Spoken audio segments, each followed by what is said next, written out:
every week we try to have this show informed by social media, by Twitter. We have a Twitter chat every Tuesday. This week, the participants had a lot to say about what we're talking about right now, Syrians in St. Louis. They also, though, there was a lot of response around some recent Missouri legislation concerning DACA students. That would be deferred action for childhood arrivals, and how they are now paying more for tuition in the state of Missouri. So I want to go to social media and get your reaction to that on the other side. Here's what we had to, we heard from you, actually, this past Tuesday.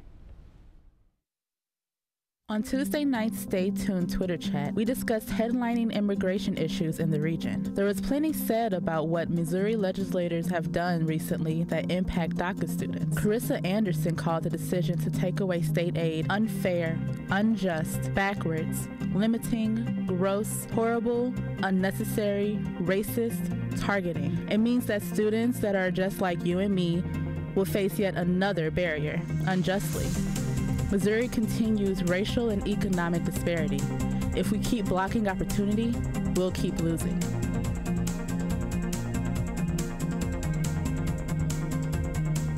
Casey Hinton agreed with providing opportunity to everyone, but worried that this may take eyes off of other issues related to immigration in St. Louis. When asked which issues should be addressed first, Casey suggested basic issues of integration into the community and service that will need to be provided. Not that the Missouri legislation about DACA isn't important, but Missouri and St. Louis aren't Texas, where this would be a huge issue. We then discussed the efforts in St. Louis encouraging leadership to bring Syrian refugees to the region. Where many rallied to show support for Syrian refugees, there are still some concerned with terrorists moving to other countries. Greg Johnson, Next STL contributor and Syrian refugee supporter, pointed out that current Syrian Americans are more educated than the U.S. average.